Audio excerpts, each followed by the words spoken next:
Alors, un petit vocal sur la question de la créativité, l'inventivité de l'enseignant. Hem, bon, sur les dispositifs que je peux proposer, je me rends compte que, je même si je suis imprégné de plein d'idées, c'est toutes des choses que j'ai inventées moi-même, hem, de par la réflexion que je pouvais avoir. Quand on demande des écrits professionnels, Hem, pour moi, ce sont des écrits réflexifs et c'est pas forcément des écrits. C'est aussi des réflexions qu'on a dans sa tête ou quand on discute avec, les collègues et j'invite et j'encourage vraiment à développer cette capacité d'une réflexion personnelle propre, créative et inventive par rapport à des problèmes.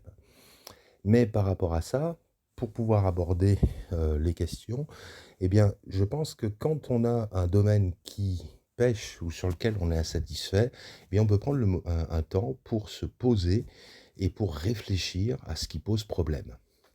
Donc, petit conseil pour développer cette créativité. Donc, on a un domaine qui nous pose problème. Alors, on va prendre un domaine didactique, par exemple, la résolution de problèmes. Ou alors, ça peut être la numération, n'importe quoi, la lecture. Dans un premier temps, ce que j'essaie de faire, c'est un constat de fait. Bien souvent, je constate que la progression n'est pas, assez probante et que les élèves en difficulté n'y arrivent pas avec ce que je propose.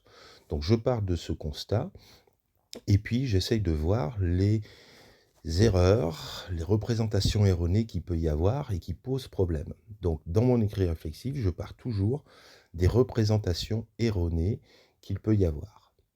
Une fois que j'ai cette base-là, des représentations erronées, donc dans mon écrit réflexif, je réfléchis vraiment sur les représentations erronées, ce qui me pose problème, eh bien j'essaye par rapport à ça de faire des propositions d'action pour débloquer ces représentations erronées. Ça m'a amené, en faisant ça, à inventer et prendre les choses d'un angle complètement différent que je ne trouvais pas quand je lis des manuels ou des exercices. C'est-à-dire que la base, c'est ma réflexion propre, mais ensuite, quand je vais voir ailleurs, eh bien, je peux trouver des idées qui sont en correspondance avec quelque chose qui me tient à cœur. Et donc ensuite, j'invente mes dispositifs de cette façon. Donc ça peut être sur un plan très didactique.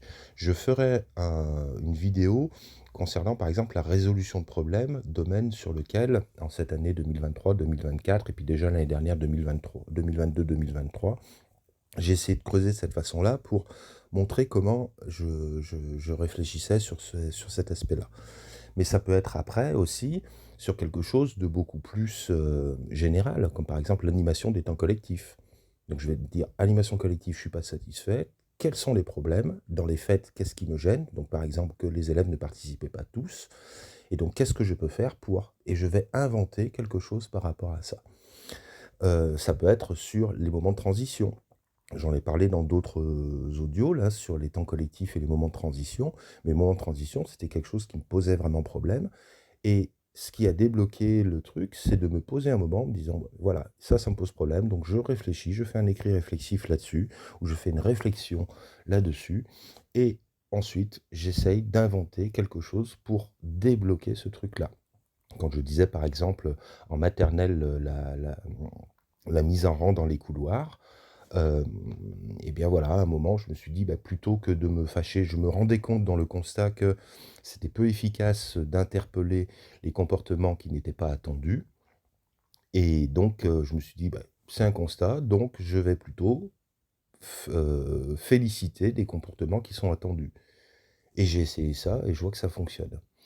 Donc je reviens et voilà, l'encouragement qu'il y a à développer cette, analyse introspective réflexive, mais avec une méthode, pour créer, sa façon de vouloir être enseignant et on peut vous donner tous les conseils du monde. À partir du moment où il y a pas cette réflexion propre, ça me semble beaucoup plus difficile. On fait qu'appliquer des choses. Les conseils, c'est super, hein, il y en a plein qui peuvent être intéressants, mais il faut que ça fasse écho à une réflexion propre. Donc moi, je vous encourage à développer cette capacité réflexive, cette capacité inventive et cette capacité créative. Inventez vos dispositifs trouvez votre façon de fonctionner et que tous les conseils qu'on peut donner en formation, vous pouvez prendre sur des livres, ce sont des choses qui vont faire écho à quelque chose sur lequel vous avez votre réflexion propre et à mon avis, ça, c'est beaucoup plus efficace de cette façon-là.